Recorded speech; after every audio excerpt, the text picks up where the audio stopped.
What would you do if the man you built your world around, the one you loved, trusted, and sacrificed everything for, repaid your loyalty with lies, greed, and betrayal? In the heart of Accra, one successful businesswoman's perfect life crumbled in a single night when she discovered that her husband wasn't just cheating, he was stealing from her too. This is a story of love turned to ashes, of pain reborn as power, and of a woman who refused to stay broken.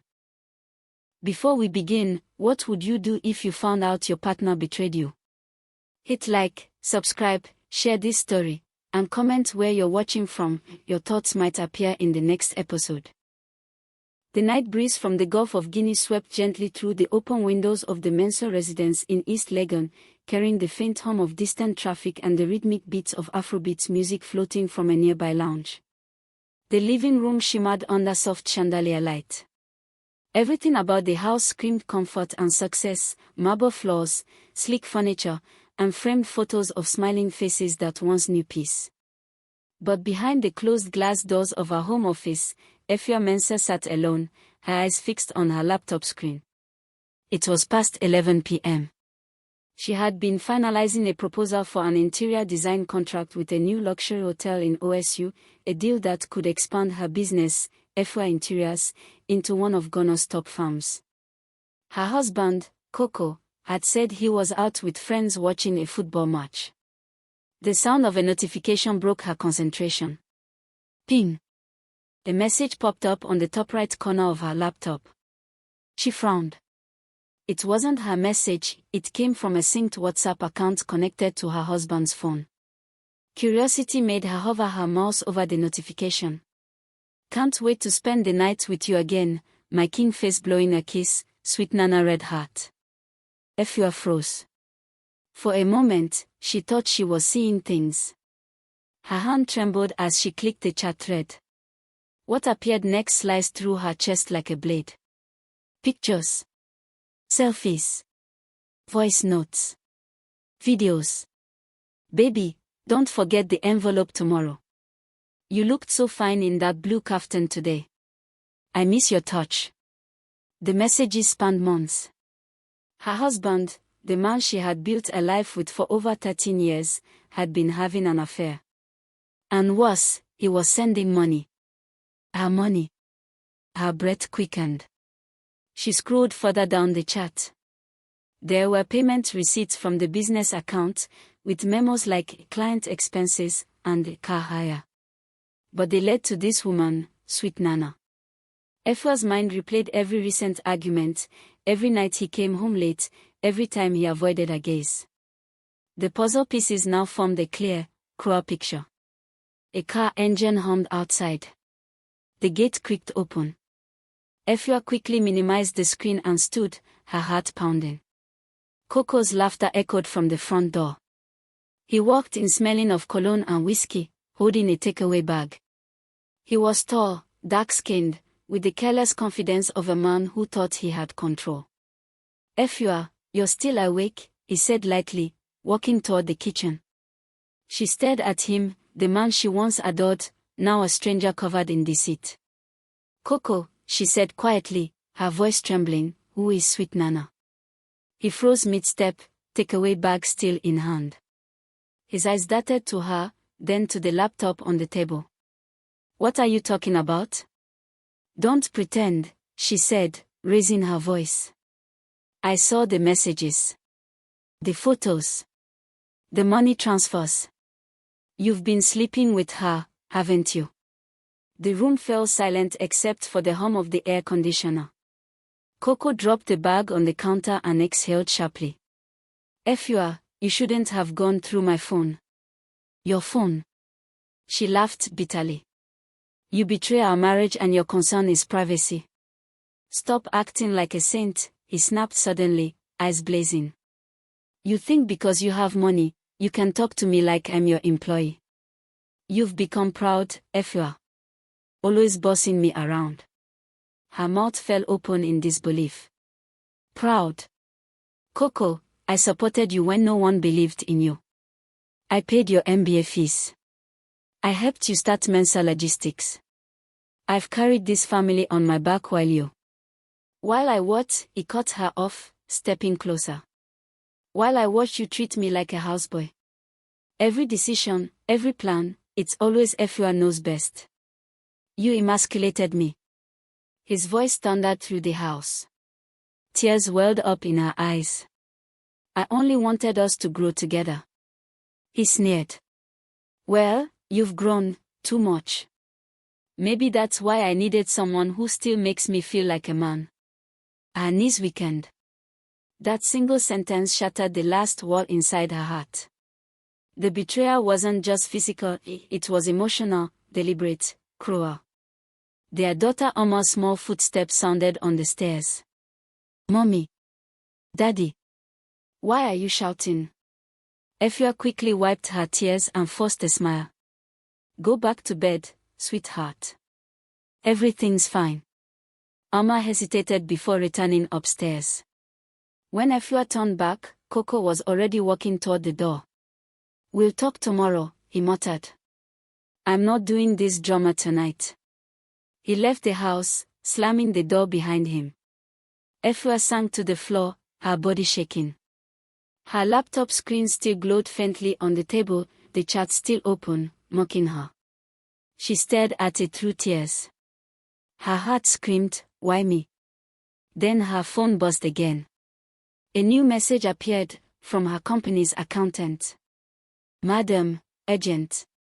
I think someone accessed the business account tonight. Efua wiped her face, her heart pounding harder than before. What now? She whispered. She clicked into her online banking app. The account balance stared back at her, 200,000 Ghanaian cedis missing. Transferred to Mensa Logistics, her husband's company. Her scream pierced the silence of the night. He hadn't just cheated. He had robbed her. The lights flickered as if the universe itself was reacting to her rage. The city outside buzzed with nightlife, laughter, and music, but inside that house, a woman's soul broke in half. Efua sat still, tears streaming down her cheeks. She looked around the house she built, the house filled with his touch, his lies, his scent. Then she whispered the words that would define her next chapter. You took my love for weakness, Koko. But I'll show you what real strength looks like. The wind rustled the curtains as if carrying her vow out into the night. Her loyalty had been repaid with betrayal. But the story was far from over. The morning sun rose over Accra with deceptive beauty. Golden light danced on rooftops, washing the city in warmth, but for Efua Mensah, the warmth felt cruel. It mocked her pain, as if the world didn't care that her life had just been torn apart. She sat at the dining table, motionless, her cup of tea untouched. The same table where she and Koko once laughed with their children now felt like a graveyard of memories. Upstairs, Omar and Kwesi prepared for school. Their innocent chatter echoed through the hallways, each word stabbing at her heart. Koko appeared in the doorway, dressed sharply in a navy blue shirt and khaki trousers, his car keys jingling in his hand. The scent of his cologne filled the air, the same scent she once adored but now couldn't stand. He looked at her briefly. Efua, we can't keep doing this. I have work to do. She said nothing. She simply watched him with cold, unreadable eyes. You saw some messages, fine, he continued defensively. But don't make a big deal out of nothing. You know how women can be, Nana is just a friend who admires me. Efua finally spoke, her voice steady but sharp. A friend you sleep with. A friend who gets paid from my company's account. He hesitated. His jaw tightened. I told you not to touch my phone, he said instead, his tone rising. That's an invasion of privacy. Efua stood slowly. Privacy. In marriage. She gave a bitter laugh. When you took vows before God, did you say, I promise to cheat privately? His temper flared. You're twisting everything. This is why I can't talk to you. He grabbed his car keys and stormed out. The sound of the gate closing behind him echoed like thunder. Efua stood by the window, watching his car disappear down the street. And then, she whispered to herself, I need to see her. By afternoon, Efua was behind the wheel of her white Range Rover, driving through the busy streets of OSU. The traffic was heavy, Tia Otros honking, hawkers weaving between cars, radios blaring Afrobeats hits. But inside the car, Efua was silent, her thoughts sharp and focused. She had asked her assistant, ESI, to quietly find out where Nana worked. It didn't take long. Accra was a small city for those who lived large. Nana was a hairstylist and Instagram influencer, known for her flashy lifestyle and bold red dresses. Efua parked across the street from a trendy cafe near Oxford Street. Through the tinted window, she saw them, Koko and Nana, sitting close, laughing. Nana was everything Koko described as modest when he first married Efua, yet here she was, in a tight red dress that clung to her like temptation itself, long braids swinging over her shoulders, gold hoops glittering in the sun. Efua's pulse raced. She wanted to storm in and slap him, to scream, to expose them. But she didn't. She pulled out her phone and pressed record. For the next 15 minutes, she filmed quietly, their laughter, their hand-holding, the moment he leaned in to whisper something in Nana's ear. Every second burned into her memory like fire. When Koko stood up to pay the bill, Efua zoomed in on his face, smiling, careless, unaware that his destruction had just begun.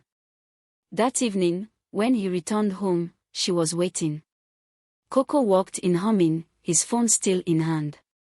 You cooked? He asked casually, sniffing the air. Efua looked at him across the room. No, I was busy, watching your lunch date. His face changed instantly. What? She reached for her phone and played the video. His laughter filled the room again, this time from the recording. Nana's face flashed on the screen, her red dress like blood in motion. Koko's voice trembled. Efua, this is not what it looks like. It looks like a man betraying his wife in broad daylight, she said calmly. And it sounds like a thief spending his wife's money. He rubbed his forehead. Efua, please, can we just talk? She raised her voice. Talk? About what? How you took money from my business account. How you lied to my face while I built your career and raised your children.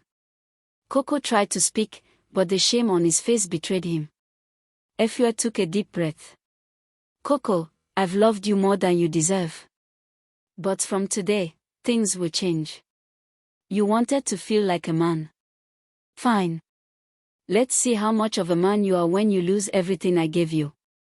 He stepped closer, his tone softening. Don't do this.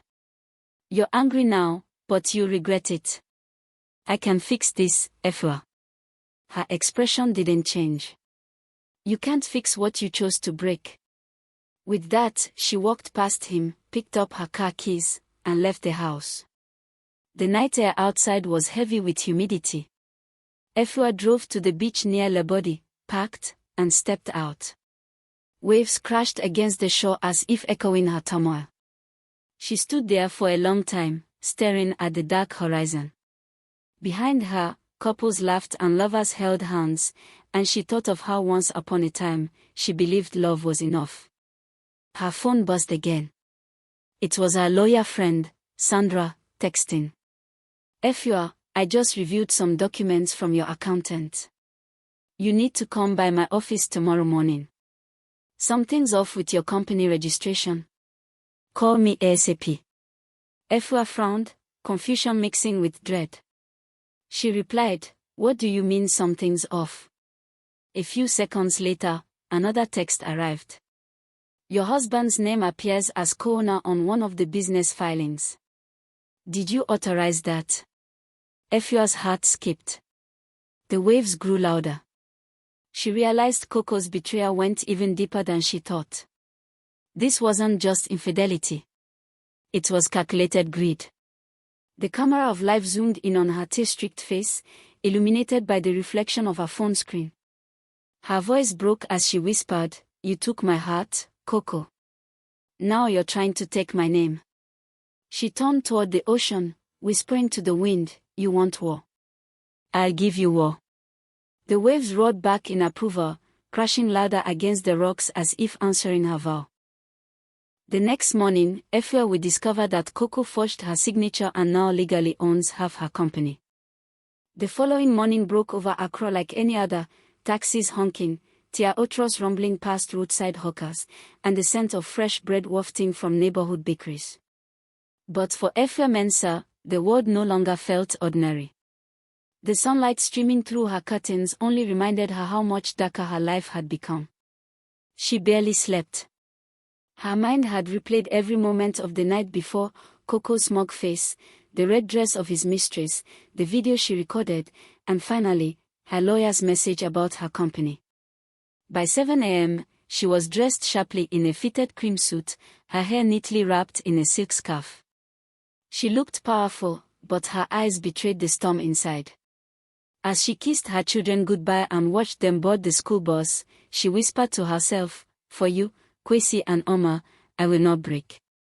She grabbed her car keys and drove off toward Sandra Addy's law firm in Airport residential area.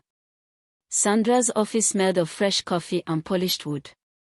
A strong, confident woman in her 40s, Sandra was one of Accra's best corporate lawyers, and Efua's university friend. Sandra stood as she entered. "Efua, sit down. We need to talk." Efua's pulse quickened. "You said something's off with my company registration." Sandra nodded and turned her laptop toward her. "Your business, Efua Interiors Limited, was registered 5 years ago with you as sole owner. But 3 months ago, a new document was filed, showing Koko Mensah as co-owner with 50% shares." Efua blinked. "That's impossible. I never signed any such document." Sandra clicked open a PDF. "See for yourself." Efua leaned forward. Her signature stared back at her. Her own name, forged, neat, convincing. Her voice cracked. He forged my signature." Sandra sighed. "Yes. And the document was notarized by someone at the registrar's office. I've already reached out, looks like your husband paid someone to make it official."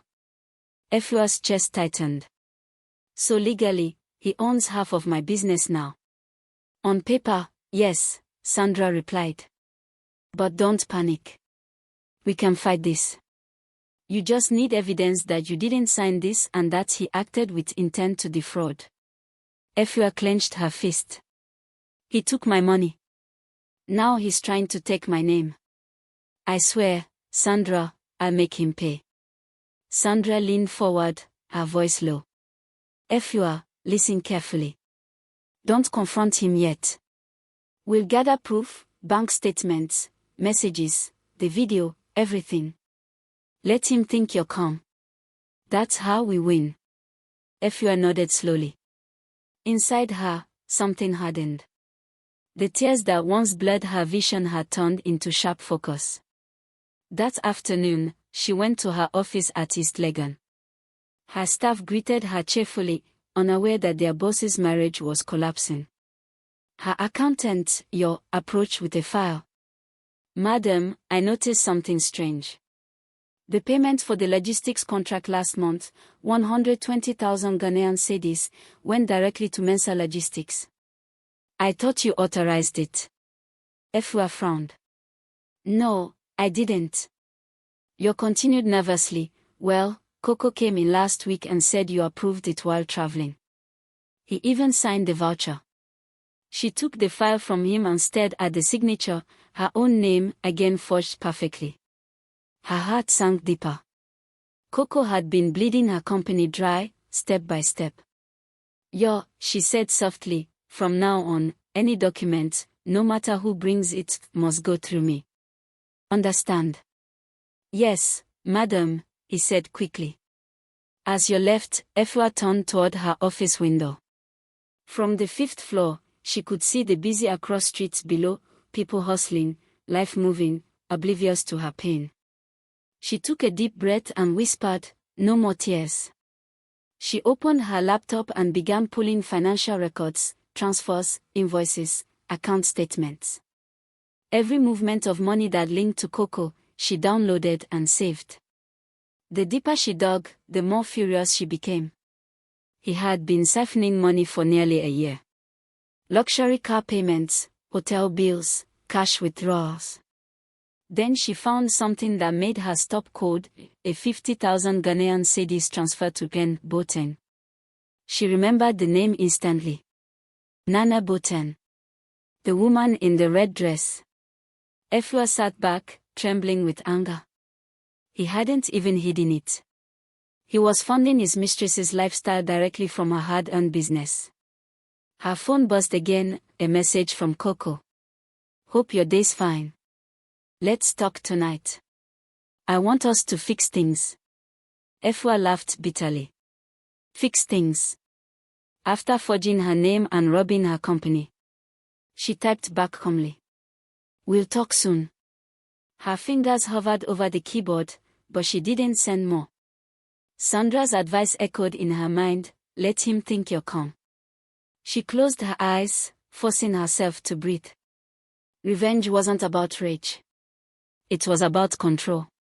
That night, Efua sat in her car outside their home, watching through the window. Koko was inside, pacing, on the phone, probably with Nana. The blue light of his phone reflected on his face. She stayed there for nearly 10 minutes, memorizing every detail. When she finally walked in, she wore a calm smile. Koko looked up, startled. Efua, you're home late.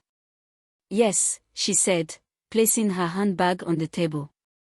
I had a long meeting. He nodded awkwardly. Good.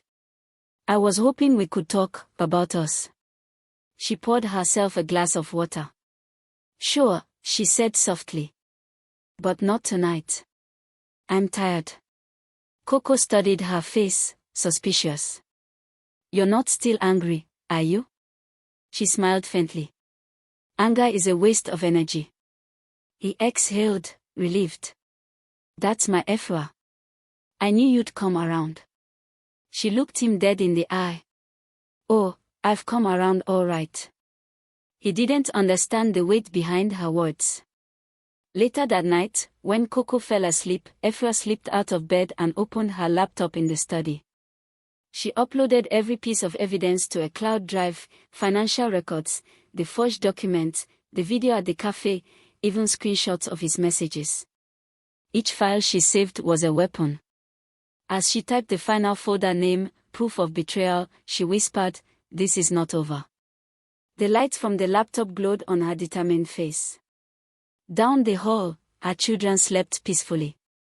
And in that silence, Efua made a promise, she would protect their future, even if it meant destroying the man who once gave her his last name. The clock struck midnight. A new day had begun, one that would mark the slow, deliberate unmaking of Koko Mensah. The morning after the confrontation, the Mensah home in East Legon felt unusually silent. The air carried the kind of stillness that follows a storm, thick, heavy, and full of unspoken tension. Efua moved through the house with calm precision, her footsteps soft, her face unreadable. She had cried her last tear the night before. What remained now was resolve. Koko left the house early, avoiding eye contact. He had tried to act normal, pretending to scroll on his phone, mumbling about a meeting at the office. Efua didn't stop him. She simply smiled faintly and said, "Be safe, dear." The same words she'd said every morning for years, only now, they carried venom he didn't detect. Once the door closed, Efua poured herself a cup of tea, sat by the window, and began to plan. Her revenge wouldn't come with shouting or tears. It would come like the morning tide, slow, steady, and unstoppable. She opened her laptop and began to trace the transactions that had been bothering her for weeks. As the owner of Eden Locks, a thriving interior design company that serves some of Ghana's most elite clients, she had always trusted Koko with the financial side of the business. He was her husband and business partner, after all. But now, looking at the numbers, the betrayal stared back at her in black and white. Money had been siphoned from company accounts to shell accounts she didn't recognize. Some transfers were disguised as supplier payments. Others, she realized with a sinking heart, had gone directly to a woman named Nana Adwokai, the same woman whose perfume she'd smelled on Koko's shirt. Efua's hands trembled slightly, not from sadness, but from rage barely contained. She took screenshots of every transfer, every email, and every message that tied Koko to the theft. She sent copies to a new private folder, one that only she could access. Her face remained calm, but inside, a quiet fire burned. That afternoon, she visited her lawyer, Mr. Owusu, under the guise of renewing business permits. He was a sharp, elderly man who had handled her legal affairs for years. When Efua showed him the evidence, his eyes widened behind his gold-rimmed glasses. "My dear, this is serious," he said softly. "If these accounts are linked to him, he could face charges, embezzlement, fraud, even imprisonment." Efua nodded. "Not yet," she said. "I'm not ready for that part. I just want him to feel the weight of his deceit." Slowly, Owusu leaned back, studying her. "You're not planning to forgive him, are you?" She smiled thinly. "Forgiveness will come when he's stripped of everything he values." Days turned into weeks. Efua played her role perfectly. At home, she was polite and composed. At work, she was brilliant as always. Koko, sensing her apparent calm, began to relax again. He believed she had accepted his shallow apologies and moved on. But Efua was far from done. She began planting quiet seeds of doubt around him, subtle conversations that would make people question his loyalty and competence. She met with Omar, one of their longtime clients, for lunch at a high-end restaurant in OSU. Between sips of hibiscus juice, Efua smiled and said, "You know, I've been so overwhelmed lately. Koko has been handling some accounts directly. I just hope nothing's been mismanaged." Omar frowned. "Oh. I thought you handled all your clients' finances yourself." Efua sighed softly. "I used to. But marriage teaches you trust, doesn't it? Sometimes, maybe too much." By the next week, whispers began to circulate quietly among Accra's elite business circles. Nothing explicit, just the kind of murmurs that made people pause before signing a deal or extending an invitation. At his office, Koko began to notice the shift. Colleagues who once admired him now greeted him with polite distance. A few even avoided eye contact. One afternoon, a potential investor cancelled a meeting at the last minute, citing unforeseen circumstances. When he got home that evening, he found Efua sitting on the balcony, reading a book. The children were asleep, the air soft with the smell of night jasmine. "Efua," he said quietly, "are people saying something about me?" She looked up from her book with a gentle smile. "About you? Why would they?" "I don't know," he muttered. "Just feels like people are acting strange." Efua tilted her head. "Maybe it's guilt making you see ghosts, Koko." He froze for a moment, searching her eyes, but found nothing there, only calmness, deep and unsettling. One evening, Efua invited Nana Adwoa, the mistress, to a charity gala she was hosting for businesswomen across Ghana. The invitation came as a shock to everyone, including Koko. Nana Adwoa arrived dressed in red silk, confident and radiant. She didn't know Efua had already seen the receipts proving her involvement in the theft. Throughout the evening, Efua treated her with disarming warmth, even introducing her to guests as the supporter of our family business. By the end of the event, everyone knew Nana Adwoa as the woman Efua had graciously welcomed into her circle. But whispers followed her home, accusations of scandal, of being too close to a married man, of money moving hands in secret. The same social circle that had praised her beauty now mocked her behind closed doors. Efua had made sure of it. The humiliation spread like perfume, sweet at first, but suffocating in time. Koko tried to confront Efua, but every time he opened his mouth, she smiled softly and said, "You're imagining things." And that's what broke him the most. Her silence. Her control. Her refusal to react. Late one night, Koko sat alone in his car outside their home, staring at his reflection in the rearview mirror. His life, his respect, his reputation, was slipping through his fingers, and he didn't know how to stop it. Inside, Efua watched him through the curtain. Her heart no longer ached for him. The man she once loved was now only a shadow of himself, and she had become the architect of that shadow. She whispered to herself, "You taught me betrayal. Now, I teach you loss." The next phase of her revenge was about to begin. And this time, she would aim for everything he valued most: his business, his pride, and his freedom. Efua has begun her quiet storm, and the whispers of shame are spreading fast. But what happens when the trap tightens, and Koko starts to fight back? Don't forget to like, subscribe, and turn on notifications for the next gripping chapter of the successful businesswoman betrayed by her husband's cheating. What do you think Efua should do next? Comment your thoughts below. The month that followed the gala was like a slow descent into chaos for Koko Mensah. What had once been effortless, his charm, his business, his social influence, now slipped through his hands like sand. Clients avoided his calls. Partners made excuses. And even the mistress, Nana Adwoa, had become cold and distant. The rumors in Accra's business circles had grown teeth. They said Koko was using his wife's company funds for personal gain. Some whispered that he had been caught cheating, others said he was drowning in debt. Nobody knew which version was true, but everyone believed something was wrong. Efua knew.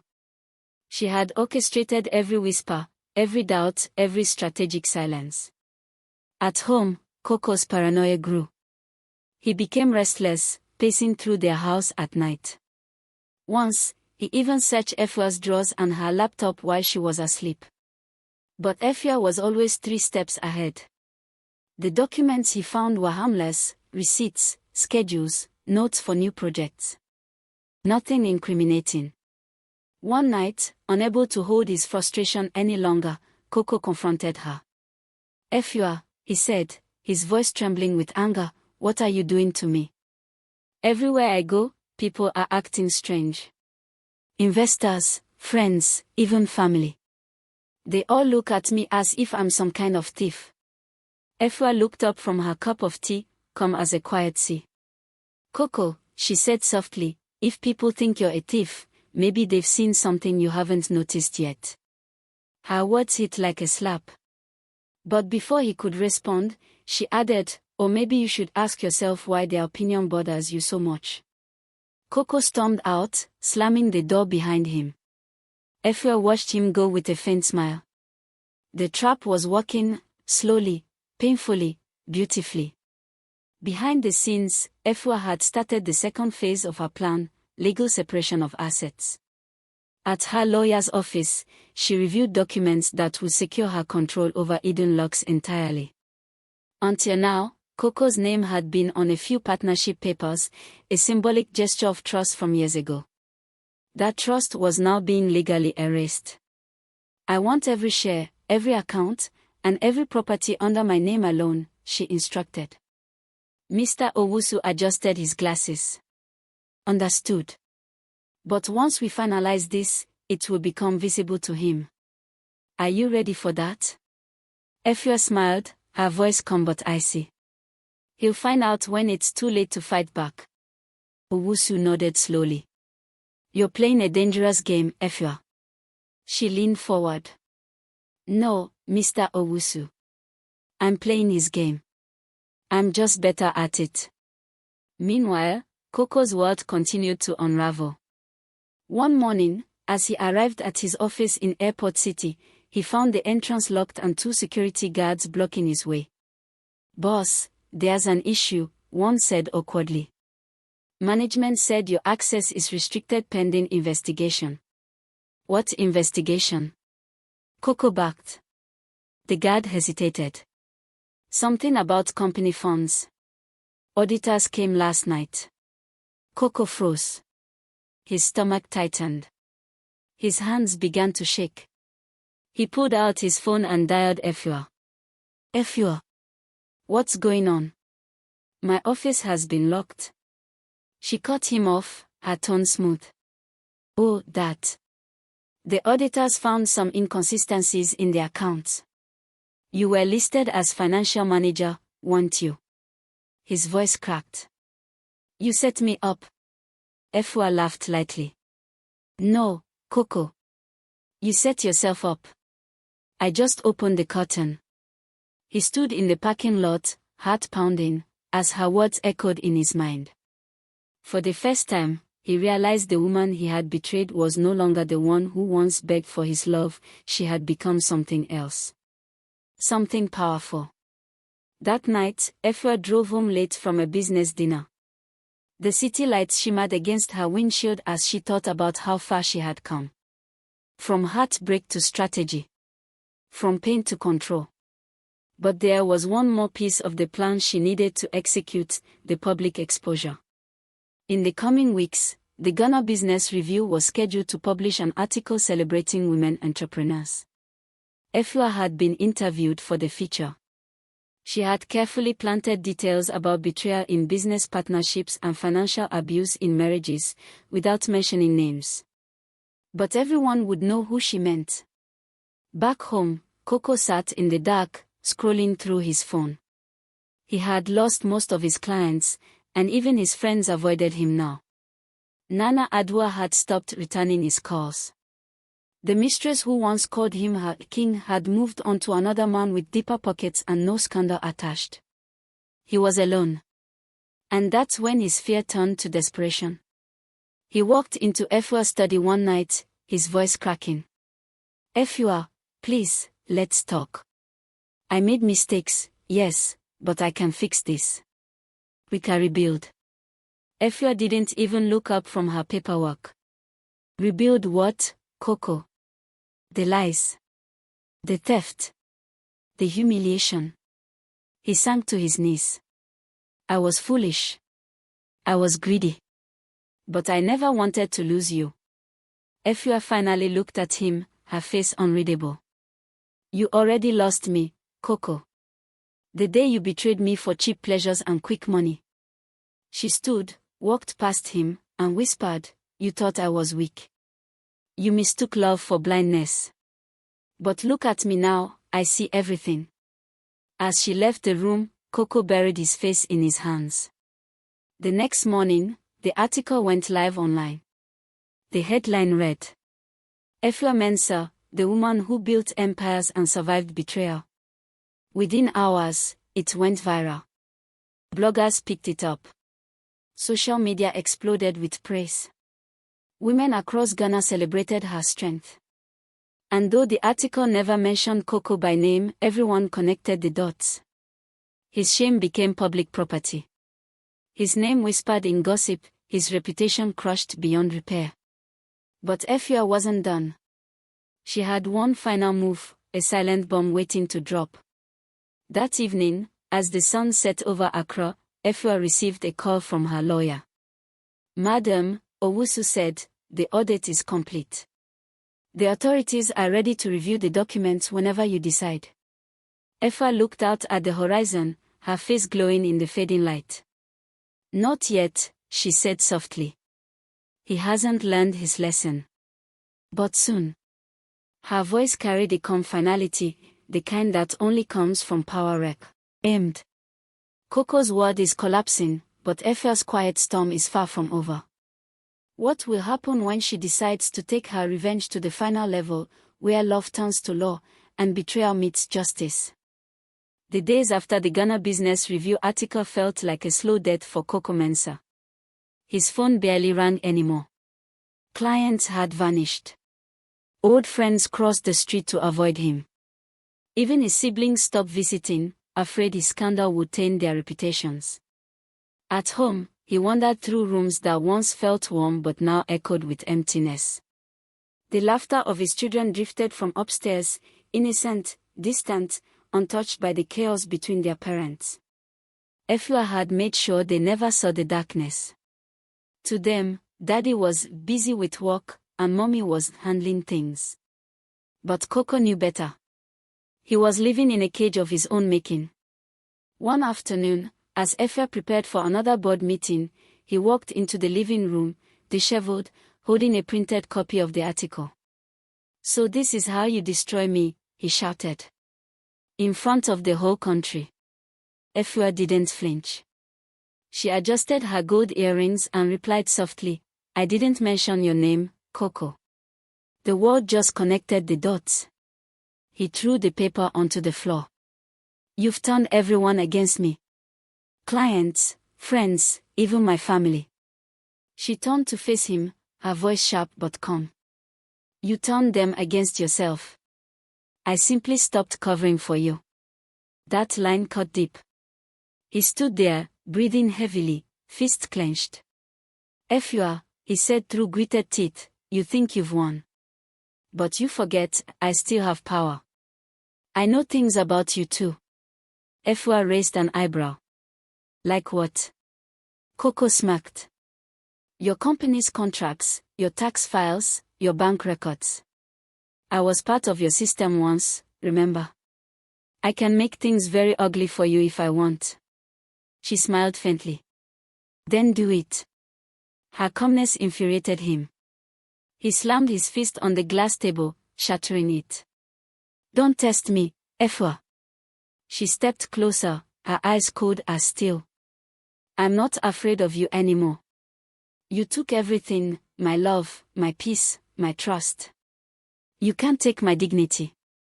The children's footsteps echoed from upstairs, and the tension broke like glass. Efua turned away, whispering, "Clean up your mess before they come down." She walked out, leaving him trembling, surrounded by broken glass, both literal and symbolic. That night, Koko couldn't sleep. He sat on the balcony, staring at the city lights of Accra. His thoughts twisted in circles: guilt, anger, shame.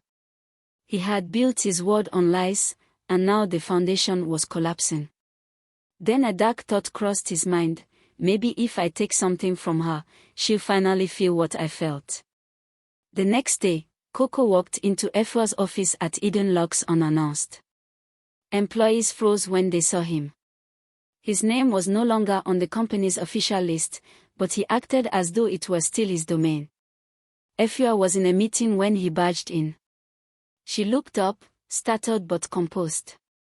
"Koko, what are you doing here?" He smiled coldly. "Collecting what's mine." Before anyone could react, he grabbed a company laptop and a stack of documents from her desk. "You want to play games, Efua? Let's see how you handle this." Security guards moved in immediately, but Efua raised her hand. "Let him go," she said calmly. "He's already taken what he deserves, nothing but shame." The office watched in stunned silence as Koko stormed out. By evening, he had sent copies of some company documents to a gossip blog, along with exaggerated claims about fraud and hidden accounts. Within hours, the rumors spread online. Is the famous Efua Mensah hiding secrets of her own? It was his attempt at revenge, his final strike. But Efua had expected it. She called her lawyer, Mr. Owusu, immediately. "Release the files," she said. Within minutes, Owusu sent verified evidence to the press showing Koko's history of embezzlement, bank transfers to Nana Adwa, and his misuse of company funds. The narrative flipped instantly. Bloggers deleted their post. Media headlines changed from suspicion to sympathy. Efua Mensah's betrayal, husband behind financial scandal exposed. Koko's attempt to ruin her had only tightened the noose around his own neck. By the end of that week, Koko received a formal notice from the authorities, a summons for financial investigation. He was accused of misappropriating corporate funds and falsifying records. He rushed to Efua that night, shaking with panic. "You reported me."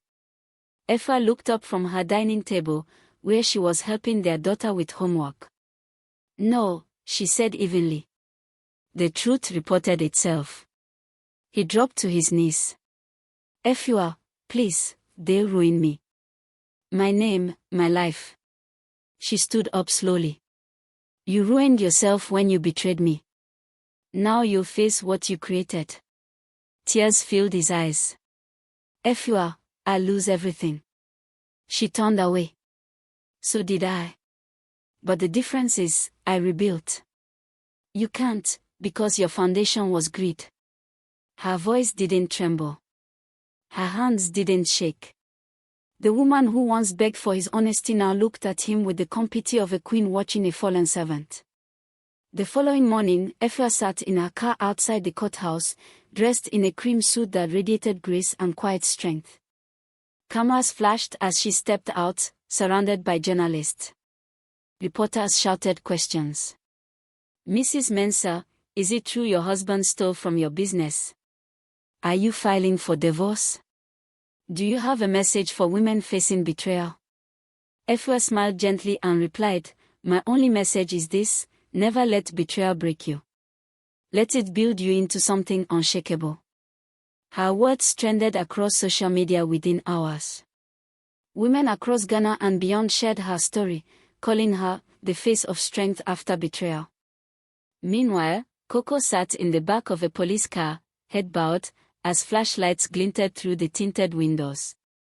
The once proud husband of a successful woman had become a public symbol of disgrace. That night, when Efua returned home, she stood on the balcony overlooking the quiet Accra skyline. The wind was cool, carrying faint sounds of high-life music from a distant club. She whispered to herself, it's almost over. But as the night deepened, she received a text message, one that would twist everything again. Efua, this isn't finished. If I go down, I'm taking you with me. Koko. Efua read it twice, then slowly smiled. She whispered, you're already down, Koko. You just haven't hit the ground yet. Koko has reached his breaking point, but his final act of desperation might just pull Efua into danger she didn't expect. The message from Koko lingered in Efua's mind all night. If I go down, I'm taking you with me. It wasn't just a threat, it was a promise from a man who had nothing left to lose. The next morning, Accra woke to storm clouds gathering over the city, a strange mirror of the turmoil brewing in Efua's heart. She drove her children to school as usual, her smile firm but eyes distant. The world saw a woman unshaken, but inside, she knew Koko was unpredictable. Later that afternoon, Efua's assistant, Lydia, burst into her office, her voice trembling. Madam, I think you should see this. She handed over a phone, displaying a viral video. Koko sat in a dimly lit room, facing the camera. His eyes were wild, his tone bitter. They think I'm the villain, he said. But what if I told you Efua Mensah built her empire on lies? What if she's the real fraud? He held up a flash drive. I have proof. The world will finally see the truth. Efua's heart pounded. She knew Koko didn't have access to any real evidence, but perception was power. And in the digital age, one viral lie could destroy years of credibility. Lydia, she said firmly, call the PR team. We are responding immediately. Within an hour, Efua appeared on a live stream from her verified business page. Her calm poise contrasted sharply with Koko's chaos. When a wounded man is cornered, she began softly, he attacks shadows. I won't dignify falsehood with fear. My truth is public, my records are clean, and my conscience is clear. Her statement spread faster than Koko's video, and within hours, the public sentiment swung back in her favor. Yet beneath her strength, Efua knew the storm wasn't over. That night, as rain battered the city, there was a loud knock at Efua's gate. The security guard called nervously, Madam, it's Mr. Koko. He says he needs to speak to you. Urgently. Efua hesitated. Don't let him in. But then she heard it, his voice, shouting from outside. Efua. You think you can erase me? The children, frightened, peered from the staircase. She turned to Lydia, who was spending the night. Take them upstairs. She stepped outside under the porch light. Koko stood drenched, his once proud figure now a shadow of himself. Look at you, she said quietly. You used to command boardrooms. Now you shout at gates. He sneered. You destroyed me, Efua. You turned me into this. You destroyed yourself, she replied. He took a shaky step forward. You think you've won. You haven't. The world may love you now, but I still know your secrets. She folded her arms. Then tell them. But remember, the world no longer believes you. Lightning flashed across the sky, and for a brief moment, Koko's face was illuminated, broken, desperate, almost human again. I loved you once, he whispered. Efua's eyes glistened. No, Koko. You loved control. He turned away slowly, defeated, disappearing into the rain. 2 days later, Efua's lawyer called. Madam, we found something. Your husband wasn't bluffing. What do you mean? There's a file on an offshore account in your name with deposits you never made. It could look bad if leaked. Efua froze. But I don't have any offshore accounts. That's the problem. Someone created one, in your name. We traced it back to an old company computer. Her stomach dropped. Koko. The lawyer sighed. He forged your signature and created a fake account years ago, probably as a safety net.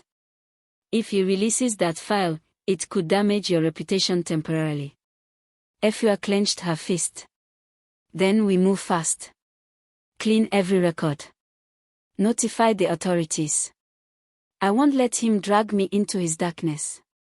That same evening, Koko met a man in a rundown bar in OSU, the same gossip blogger he once fed lies to. He slid a flash drive across the table. Publish it. Make her pay. The blogger looked at him skeptically. This could land us both in jail. Koko leaned forward, eyes blazing. I don't care anymore. Just do it. But as the blogger inserted the drive into his laptop, his face changed. Wait, these files, they don't prove anything against her. They prove you forged them. Koko froze. What are you talking about? The blogger turned the screen. These metadata timestamps show you created the fake documents. If I post this, it will expose you, not her. Koko's face drained of color. No, that can't be. The blogger pushed the drive back. You've destroyed yourself, my friend. Walk away while you still can. Koko stumbled out of the bar into the cold night, realizing for the first time that there was no redemption left, only the wreckage he'd made. Meanwhile, Efua stood before her board, announcing a new initiative, the Phoenix Project, a foundation supporting women recovering from betrayal and abuse. Her speech was powerful, her tone calm. We rise not because we are unbroken, but because we refuse to stay broken. The applause was thunderous. She had turned her pain into purpose, and her story into strength. At the back of the hall, unnoticed, Koko stood briefly before leaving. Tears filled his eyes. For the first time, he wasn't angry, just ashamed. That night, Efua received another message, not a threat, but a short, trembling text. I'm sorry, Efua. I was blinded by pride. I hope you find peace, even if I never do. Efua read it quietly, then deleted it. She whispered to herself. Peace isn't found. It's rebuilt. She turned off her phone, walked to her children's room, and kissed their foreheads goodnight. The city lights of Accra shimmered through the window, and for the first time in years, Efua felt the quiet warmth of freedom. The sun rose slowly over Accra, painting the city gold, but for Koko, there was no light left. He sat in his one-bedroom apartment in East Legon, the curtains drawn, the air heavy with stale regret. The once polished man who wore designer suits and drove luxury cars was now a shadow of himself, unshaven and sleepless. The television flickered in front of him, playing the evening news. Efua Mensah, CEO of Phoenix Holdings, has officially launched the Phoenix Project, a foundation to support women in rebuilding their lives after betrayal and financial abuse. He stared blankly at the screen. Efua's face appeared, radiant, confident, and free. She was smiling again. Something twisted inside him. Once, that smile had been his pride. Now, it was a mirror showing everything he'd lost. He picked up his phone, the same one that had sent her threats days ago. His thumb hovered over her contact name. But he couldn't bring himself to call. He didn't deserve her voice anymore. 2 days later, Koko was summoned to the Financial Crimes Unit. He arrived wearing a faded shirt, his confidence long gone. The officer at the front desk looked up and said curtly, "Mr. Koko Mensah, we've been expecting you."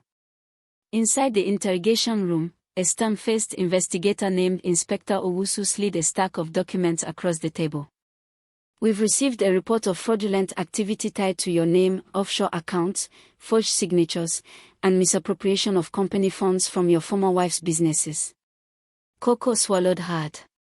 I didn't steal anything. It was a misunderstanding." Owusu smirked. "Misunderstanding? We traced digital signatures, timestamps, and bank trails. All point to you. Would you like to see your handiwork?" He turned a laptop around, Koko's old emails, his fake invoices, his private messages, all staring back at him. Koko felt his chest tighten. "Who gave you this?" Owusu replied coolly, "Someone who decided truth mattered more than loyalty. Your former business partner. He came forward yesterday." Koko's head fell into his hands. The walls of his deceit were finally collapsing. That same day, Efua received a phone call from her lawyer, Mr. Ansah. "Madam Efua," he said, "the police have arrested Koko for fraud and falsifying financial records." "It's over." Efua closed her eyes, a slow exhale escaping her lips. "Thank you, Mr. Ansah." But she didn't celebrate. There was no joy in watching someone you once loved fall apart. Instead, she whispered, "Let justice finish what revenge began." Later that evening, she visited the children's school. Her son, Kojo Jr., ran into her arms. "Mommy, are you happy now?" he asked innocently. Efua smiled softly. "I'm peaceful, my love. There's a difference." At that moment, she realized she hadn't just defeated Koko, she had freed herself from the pain he caused. The day of the trial came. The courtroom buzzed with whispers, journalists, onlookers, and curious citizens filled the benches. Efua arrived in a simple cream-colored dress, exuding quiet grace. Koko was led in by officers, his wrist cuffed, eyes downcast. When their eyes finally met across the courtroom, time seemed to freeze. The prosecutor stood and began presenting the case. The accused, Mr. Koko Mensah, engaged in fraudulent schemes, falsified records, and siphoned company funds for personal use. Evidence includes signed documents, emails, and witness testimonies. Efua sat still, her expression unreadable. She wasn't here for vengeance, she was here for closure. When Koko was asked to speak, his voice cracked. I didn't mean for it to go this far. I was angry, jealous. I thought I could hurt her like she hurt me, but she never hurt me. I hurt myself." The room fell silent. Even the judge looked taken aback. Koko turned toward Efua. "Efua, I'm sorry. I don't expect forgiveness. I just hope you teach our children to never make my mistakes." Efua blinked back tears. "Koko," she said quietly, "our children will learn, not from your lies, but from my truth." The judge banged the gavel. The court finds the accused guilty on all charges. Sentencing, 3 years imprisonment, with restitution to be paid to the victim. Gasps filled the courtroom. Koko lowered his head as the officers led him away. Months passed. Life began to bloom again for Efua. Her business thrived, her children laughed freely, and the Phoenix Project was helping hundreds of women find new beginnings. Then one morning, she received a letter in the mail from someone prison. It was from Koko. She hesitated before opening it. Efua. By the time you read this, I'll have accepted my fate. Prison is cold, but it's also quiet enough for me to hear the echo of my mistakes. You were my blessing, and I treated you like a competitor. You tried to build, and I only knew how to destroy. I don't ask for forgiveness. I ask for your prayers. Tell our children I love them. Koko. Tears welled in her eyes. She placed the letter in her drawer, not out of bitterness, but as a reminder that love without respect becomes poison. Weeks later, Efua stood before a packed audience at an empowerment conference in Accra. The crowd, mostly women, cheered as she took the stage. She began. I once thought betrayal was the end of me. But it was only the fire that forged my strength. Sometimes, life takes everything so you can find what truly matters: peace, self-worth, and courage. Applause roared through the hall. Cameras flashed. Behind the curtain, Lydia smiled proudly. Madam Efua, you've changed so many lives. Efua nodded. Because I stopped trying to change a man who didn't want to grow, and started changing the woman I was meant to become. That night, as the city lights shimmered over Accra, Efua stood by her window. She looked up at the sky and whispered softly, "Thank you, God, for giving me the strength to rise." Her reflection in the glass no longer looked like the broken wife who once wept in secret. She was reborn, powerful, peaceful, and proud. The camera fades on her face, strong, determined, illuminated by the city's golden glow. Efua's story seems complete, but fate has one more surprise waiting. A mysterious visitor appears at her doorstep in the next chapter, carrying a secret that could change everything. The morning sun had barely touched the rooftops of Accra when a firm knock echoed through Efua's home in East Legon. She was in the kitchen, preparing breakfast for her children before school. The rhythmic tap-tap-tap on the door felt strange, urgent, deliberate, unsettling. Lydia looked up from the table. "Madam, are you expecting anyone this early?" Efua frowned. "No.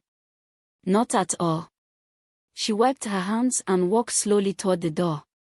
Her instincts were sharp now. Betrayal had taught her that unexpected guests rarely brought good news. When she opened the door, her breath caught. Standing before her was a tall woman dressed in an elegant navy suit, holding a brown envelope. Her face was familiar, hauntingly familiar. "Good morning, Mrs. Mensah," the woman said softly. "My name is Abina, and I believe we need to talk about Koko." Efua's heart skipped. "What about him?" "He's in prison." Abina's expression tightened. "Not anymore." They sat in the living room. The air was thick, the silence heavy. Efua's children had already left for school, leaving the two women alone. Abina placed the envelope on the table between them. "I was Koko's lawyer during his appeal hearing. 3 weeks ago, his health started failing, complications from hypertension. He collapsed in prison and was transferred to the hospital. He didn't make it." Efua froze. "He's gone." Abina nodded. "He passed peacefully, according to the medical report. Before he died, he gave me this letter and a key. He made me promise to deliver them to you personally." Efua's fingers trembled as she reached for the envelope. "Why didn't anyone inform me sooner?" Abina sighed. "He requested privacy. Said he didn't want his death to disrupt your peace." Efua stared at the envelope, her pulse racing. Part of her heart longed for closure, but she never imagined it would come like this. When Abina left, Efua sat alone, staring at the envelope for what felt like hours. Finally, she opened it. Inside was a folded letter and a small silver key. She unfolded the paper and began to read. Efua. If you are reading this, it means I finally paid the price for everything I did. I hate you in ways words can't undo, but I also kept one truth hidden, something I should have told you years ago. Before we married, I invested some money in your name, a small property outside Accra. I planned to surprise you, but when greed took over, I kept it secret. The key you're holding belongs to that property. It's yours, always was. I know I destroyed our love, but please remember me not as the man who betrayed you, but as the one who once tried, and failed, to love you right. Koko. Tears welled in Efua's eyes. She pressed the letter to her chest. The pain she thought she had buried resurfaced, not as anger, but as sorrow. She whispered, "You took everything from me, Koko, but maybe this is your way of saying sorry." The next day, Efua drove out to the location mentioned in the letter, a quiet town on the outskirts of Kasoa. The road was lined with palm trees, and the air smelled of wet earth after rain. When she arrived, she found a small, well-built house with fading blue paint and a wooden gate. The caretaker, an elderly man, greeted her warmly. "Madam Efua Mensa," he asked. "Yes." "Oh, Mr. Koko told me you would come one day. He said this place would belong to you." Efua walked slowly through the house, 3 bedrooms, a small garden, a balcony overlooking the hills. It wasn't grand like her home in East Legon, but it carried a strange peace. In the main bedroom, she found a small safe. She used the key to open it. Inside was a framed photo of her, Koko, and their children, taken years ago during happier times. Beneath it lay another envelope labeled, "For our children." That evening, Efua gathered her children in the living room and handed them the envelope. "Your father left you something," she said gently. Her son, Kojo Jr., read aloud. "To my beautiful children. If you ever wonder who your father was, remember this: I made many mistakes, but my love for you was real. I was weak, but you must be strong. Protect your mother, respect women, and never let pride make you blind like I was. Dad." Silence filled the room. Even little Nana, their daughter, whispered, "Mommy, Daddy is sorry now, right?" Efua nodded through tears. "Yes, my love. He's finally sorry." She hugged them tightly, feeling both grief and release. Weeks passed. Efua renovated the Kasoa house and turned it into a retreat center for women recovering from heartbreak and loss, part of the Phoenix Project. She named it Koko's Haven. Some criticized her for honoring a man who betrayed her. But Efua understood something deeper: forgiveness wasn't about forgetting the pain. It was about freeing herself from it. At the official opening ceremony, she stood before a crowd of women. Her voice trembled at first, but then grew strong. "This place is built on ashes, the ashes of betrayal, greed, and pride. But from those ashes, we rise. Just like a phoenix." The crowd applauded. Behind her, a large banner read, "Koko's Haven, where broken hearts find strength." As she cut the ribbon, she looked up at the sky. A gentle wind brushed her face, and for a moment, she imagined hearing Koko's voice, soft, regretful, at peace. "Thank you, Efua." That night, Efua sat on the balcony of the new center, overlooking the distant lights of Accra. The air was cool, the world finally quiet. Lydia joined her with 2 cups of tea. "Madam, I never thought I'd see you this calm." Efua smiled. "I used to think revenge was victory. But true victory is peace." They clinked their cups together, and the camera slowly zoomed out, showing the glowing sign of Koko's Haven beneath the moonlight. Efua whispered, "Rest now, Koko. The battle is over." Efua finally finds peace, but a new opportunity awaits, one that could redefine her future. Will she open her heart to love again? Broken heart. A year had passed since the opening of Koko's Haven. The morning sun spilled gently across the retreat's courtyard as women moved about, some painting, others tending flowers, others meditating under the almond trees. Efua walked among them, dressed in a flowing white outfit, her presence calm and radiant. She had built this sanctuary not just for others, but for herself. Each laughter that echoed in the compound was proof that beauty could indeed grow from pain. She paused beside the main garden, where a small bronze plaque read, "From betrayal to strength, in loving memory of the lessons that made us whole." Lydia joined her, holding a file of new applications. "Madam, you won't believe how many women want to register this month. We are changing lives." Efua smiled. Then our pain was never wasted. The wind carried the scent of hibiscus and mango leaves. For the first time in years, Efua felt something she had forgotten: hope. That evening, Efua received a message on her phone. It was from Abina, the lawyer who had delivered Koko's final letter. "Good evening, Madam Efua. There's an event tomorrow at the Ghana Business Forum. You're being honored with a Lifetime Achievement Award for your contributions to women's empowerment. Please confirm your attendance." Efua smiled to herself. The irony wasn't lost on her. The same woman who had once been defined by her husband's betrayal was now celebrated for her strength. She looked at the framed photo of her children on her desk and whispered, "We made it." The event was grand, held at the Kempinski Hotel Gold Coast City in Accra. The hall glittered with chandeliers, music, and the murmur of powerful people. Efua arrived in an elegant emerald dress, her poise regal, her spirit calm. As she took her seat, the MC's voice echoed through the hall. "Tonight, we honor a woman who turned her pain into purpose. Please welcome Mrs. Efua Mensah." The crowd erupted in applause. Cameras flashed as she walked to the stage. She paused for a breath before speaking. "When I lost everything, I thought my story was over. But life taught me something: endings are only beginnings in disguise. To every woman who's ever been broken, your scars are not your shame, they're your strength." The hall fell silent, then rose in thunderous applause. Tears glistened in many eyes.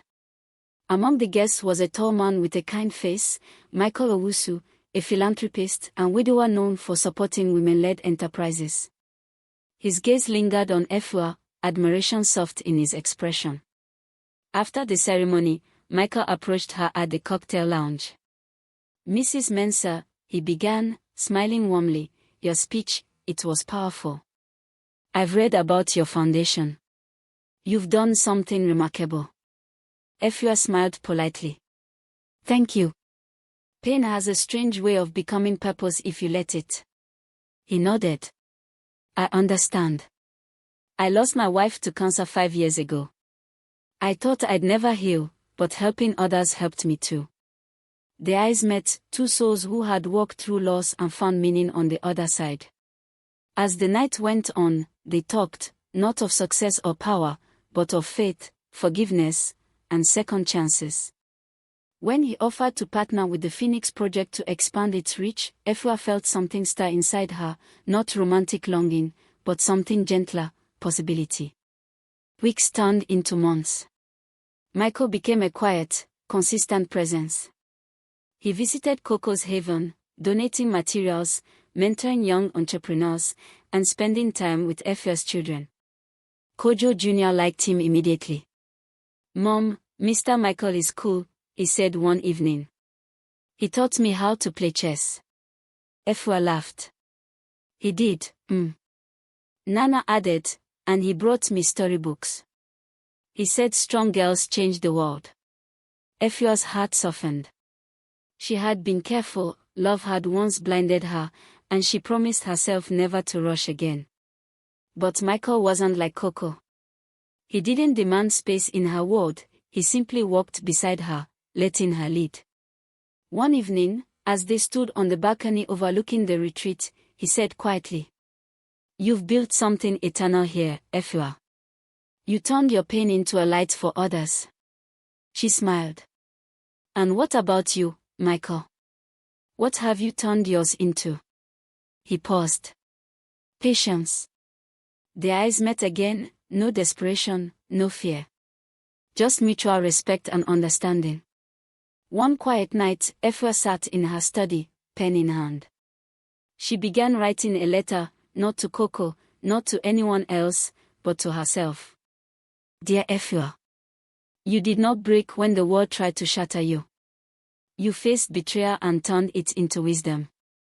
You faced greed and turned it into grace. You faced heartbreak and turned it into hope. You are proof that no pain is wasted. You are living again, not because you forgot what happened, but because you learned to forgive and grow. With love, always, yourself. She folded the letter and placed it inside her journal. As she closed it, she whispered, I am no longer a victim of my story. I am its author. Months later, the Phoenix Project opened its second branch in Kumasi, and Michael was by her side. The ceremony was beautiful, colorful Kent fabrics, drums, and dancing. As the crowd cheered, Michael leaned toward her and said, Efua, you've rebuilt everything. Have you ever thought of rebuilding your heart too? She smiled, looking up at the sky. Perhaps. But this time, it will be on my terms, with patience, peace, and purpose. He nodded. Then I'll wait. The camera pans upward, the music swells, the people dance, and the story of a woman once betrayed ends with her laughter echoing in the air. Later that evening, back in Kasoa, Efua sat beneath the same almond tree where she once wept in chapter 2. The moonlight touched her face, and her children's laughter drifted through the house. She whispered, Koko, I hope you see us now. We survived. And we are finally free. A gentle breeze swept through the trees, as if the night itself whispered back. You were always meant to rise. The music fades. The camera lingers on Efua's serene smile, then cuts to black. Broken heart, what a journey of love, betrayal, and rebirth. Would you forgive someone who shattered your heart, or would you rise stronger? Like Efua. Sparkles, comment your thoughts below, like this video, and subscribe to Kaysmarts Mythic Tales for more powerful African marriage dramas and stories of resilience and redemption.